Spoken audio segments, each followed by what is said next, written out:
All right, welcome in everybody. Today I'm going to be talking about playoff possibilities. College football, way too early, but here we go. Spring practices and spring games are coming up. Before all that, this is what I think is possible. I think Georgia is your best possibility of making the playoff again. Of course, they're trying to three-peat. They lost another big amount of NFL talent, but they have proven to reload and just throw talent at the opponent, and you beat them down. Georgia just beats the shit out of people. Kirby Smart has a great program there.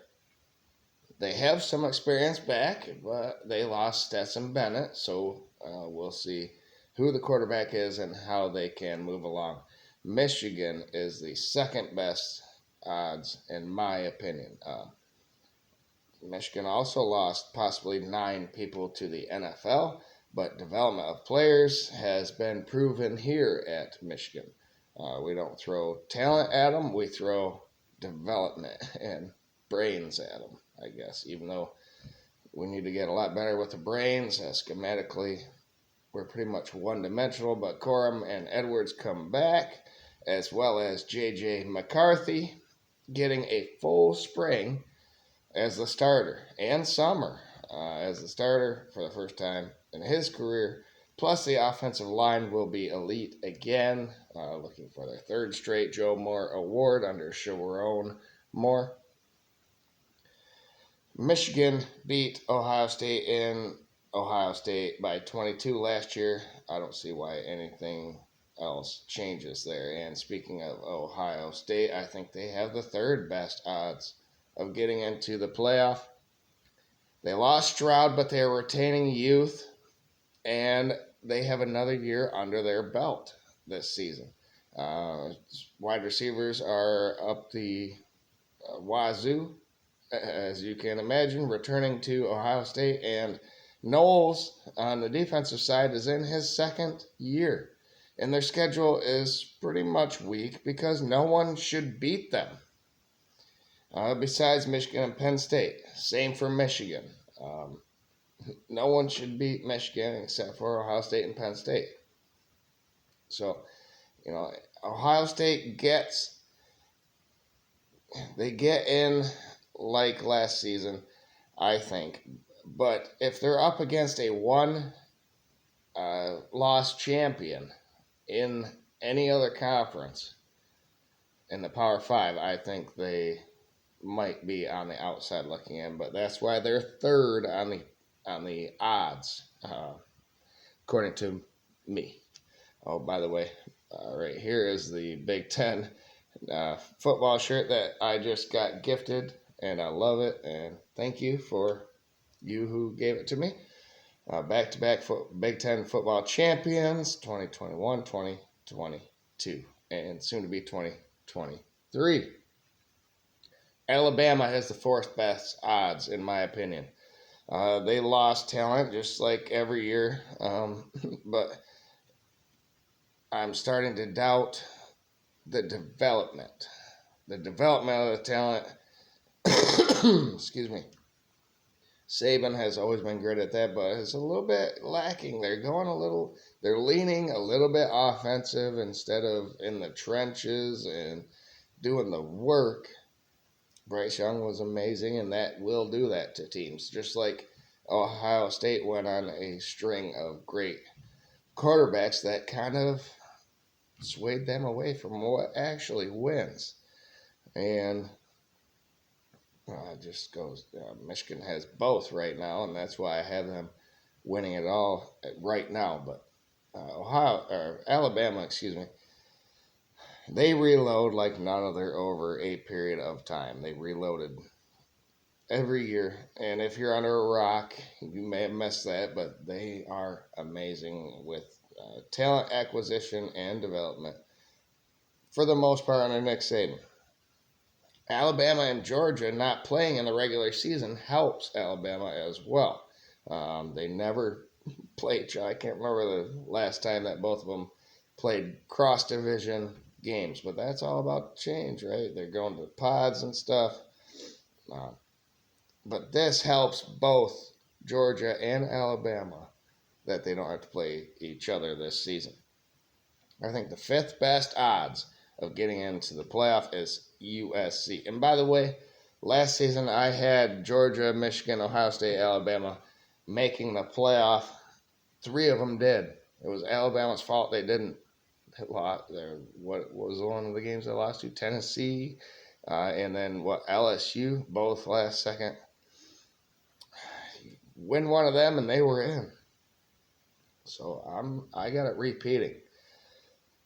USC has the fifth best odds. Caleb and Lincoln are in year 2 at USC. Offense, offense, offense is what gives them a chance here in their last season in the Pac-12. They're going to be moving to the Big Ten. So the problem is the Pac-12 is full of great offenses and quarterbacks. So what separates USC? Is the defense going to get better? Will anyone come out unscathed of the Pac-12? And that's why they're fifth, and everyone else, all the other conferences, 2 Big Ten, 2 SEC. Will they come out unscathed or one loss and win their championship? Because I think that could get in over in Alabama or OSU or Michigan and Georgia with 1 loss and no championship.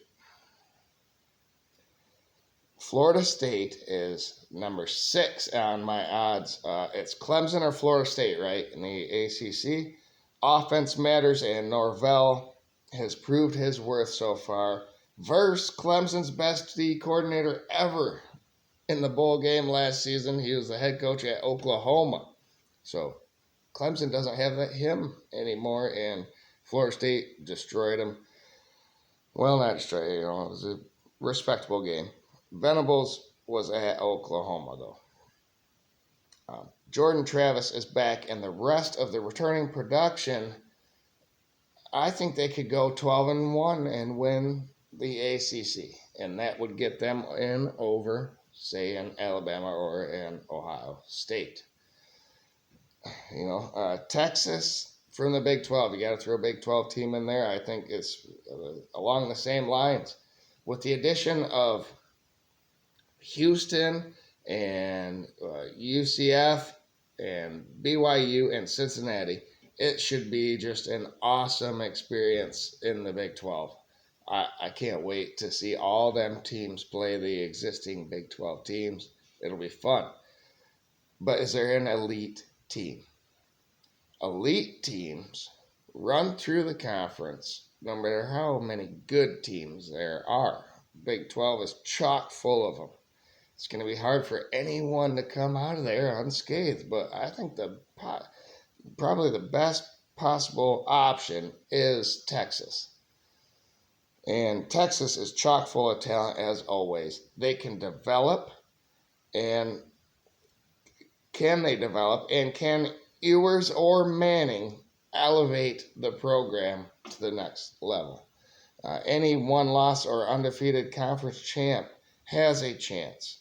Like I said, so TCU, Baylor, I could name 8 teams in the Big 12, and I couldn't tell you which one was going to win the whole thing.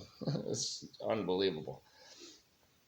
Which goes to show you, Michigan with everything back, and they are the only one with a proven quarterback. USC has one, and Florida State has one. Maybe them are the 3. So you can see why these are the teams with the best possible playoff possibilities. I hope you guys enjoyed this video. If you can think of anyone else, let me know. Who should be above who? Tell me. Comment in the section below. And remember to like the video. Put your thumbs up on it. And we'll see you on the next one. And hopefully I can do more and more of these. I'm getting busier and busier. I'm a drywaller, and this is the time of season when houses are built and ready to be finished. So it'll be sporadic here from time to time, but it's been way too much just Michigan content, and for good reason. Michigan did good in football. pretty much elite now. Michigan basketball went from elite to disaster, so that was talk-worthy and noteworthy on this channel. Hockey is doing amazing, so I'm sorry if there was too much Michigan content, but here's one way I can reach out to those people in Atlanta and other people that are watching this show. I looked up the analytics and stuff. So I'm trying here to include everyone on this channel. Thank you, everyone who has been with me for a long time, and we'll see you on the next one.